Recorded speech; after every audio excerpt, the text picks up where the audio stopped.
Hey guys, and welcome back to another video. Today I'm going to be giving you guys a quick Formica Cunicularia care guide. Starting off, we'll see their distribution is massive, covering almost all of Europe and Asia. And finally, a species that's from the UK. When heating these guys, I tend to aim for 23 degrees Celsius.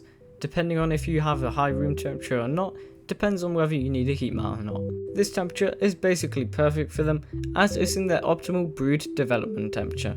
Now, I found keeping these guys at about 50% humidity is generally good, especially if you have them in a naturalistic setup so they can dig, but a test tube should supply that, so if you aren't planning on having them in a nest, then a test tube should do fine. And also, I would just recommend always having a spare test tube in the outward in case they run out of water, just so they don't die. Linking in with temperature is hibernation, also known as diapause.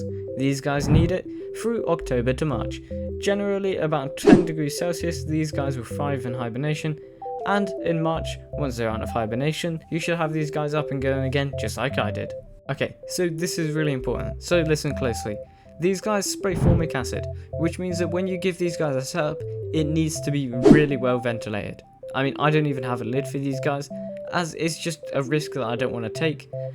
If you disturb them a lot, which formicas do get quite disturbed, then they'll spray more formic acid.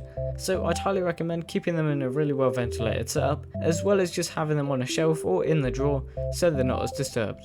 Another way to combat the formic acid is to have them in a naturalistic setup like I do here. Also, using any substrate should work, and then also pine needles really work well as they like to make nests with them, and it also looks more aesthetic. Okay, now on to the diet. Sugars, these guys need them and love them. I have mine in the sugar tower. You can give it in basically any other form. Fruits work very well with these guys. I found they love apples, but your colony might be different. Just so you know, these guys can't eat seeds, so they need protein.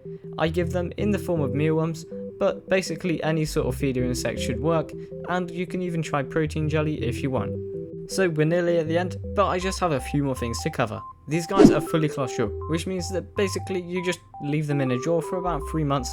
That is if you bought them just from a queen, and then about 3 months later, she will have her workers, which are called netics, and then you can start to feed her, give her sugars and proteins.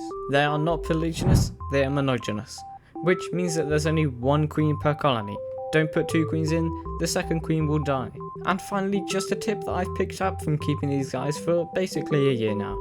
Make sure to keep them in a setup which has PTFE around it, as these guys are great at escaping, but also don't put them in too big of a setup, as well they just don't need it. I mean, these guys are basically a year old and only about 80 workers, so they can really stay in a setup for quite a while. But that's it for this week. Don't forget to like and subscribe.